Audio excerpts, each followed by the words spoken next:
Salut chères lectrices, chers lecteurs, aujourd'hui je vous fais une petite vidéo improvisée pour vous parler de ma nouvelle série publiée aux éditions ADA, j'ai nommé Vampires et créatures de l'autre monde. Alors en fait je viens tout juste de les recevoir, voici le premier tome, Le Cavalier sans tête.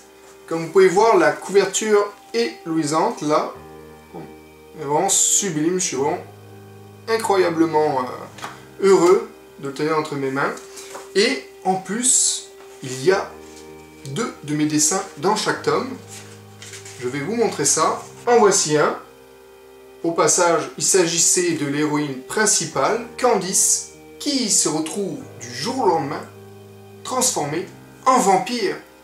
Et voici un autre dessin. Cette fois, il s'agit du Cavalier sans tête, Jack O'Lantern, qui est également l'un des héros de cette série. Et voici le second tome, L'Abies Pinaesae. Oui, je sais, c'est un nom de sapin, mais pour découvrir pourquoi, il faut lire l'histoire.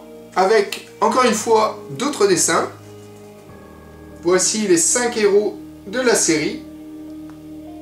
Oui, car dans cette série, il y a 5 points de vue différents. Donc Candice, la jeune vampire, Jean-Loup, le loup-garou, Chardeul, qui est un chat, une espèce de chat beauté moderne, enfin, comme moi je le vois, persuadé d'être le descendant de Tigre du Bengale, mais qui en fait n'est qu'un chat de gouttière. Et Camilla, la jeune sorcière. Donc cette série va vous amener dans un environnement un peu qui va vous rappeler l'ambiance des films de Tim Burton, un cinéaste que j'affectionne tout particulièrement, notamment pour ses films d'animation, également pour ses films adultes comme Sleepy Hollow. Vous verrez les petits clins d'œil avec le Cavalier sans tête.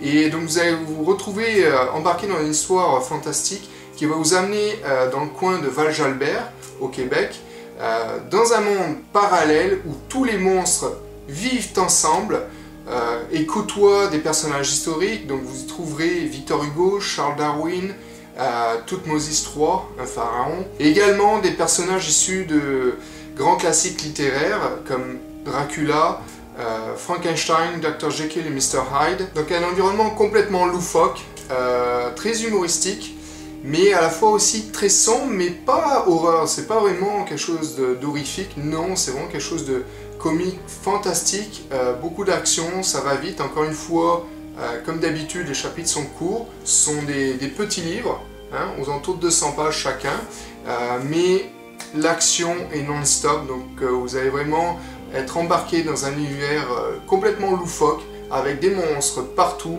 de l'humour, de l'action, et à chaque fois de grands méchants pour chaque tome. C'est aussi une des particularités de cette série. J'ai tenu à ce qu'il y ait un début, une fin dans chaque tome, un peu l'effet de la balle qui rebondit, comme je dis souvent, c'est-à-dire que vous pouvez lire le premier tome et avoir un sentiment de satisfaction à la fin, c'est-à-dire qu'il y a un début, une fin, même si la balle recommence à rebondir pour donner une introduction entre guillemets vers le second tome, il y a quand même le sentiment d'avoir bouclé une boucle, c'est-à-dire au niveau des personnages, de l'histoire, et donc c'est vraiment moins, comme je dirais, la suite la semaine prochaine, là, ça coupe direct, donc voilà, donc c'est quand même, ça permet quand même de pouvoir patienter entre les tomes. Dans ce cas-ci, les 2 premiers tomes sont sortis, et donc la suite se poursuit avec cela. Donc j'espère vraiment que vous allez embarquer dans cette série. Moi j'ai vraiment adoré écrire ça.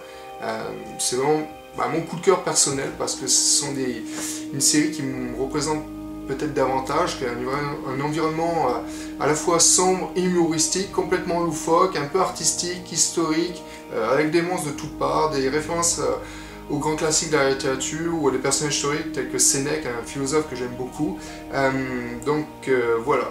Encore une fois, bienvenue dans mon univers et j'espère que vous allez adorer ma série Vampires et créatures de l'autre monde. Merci à tous, salut!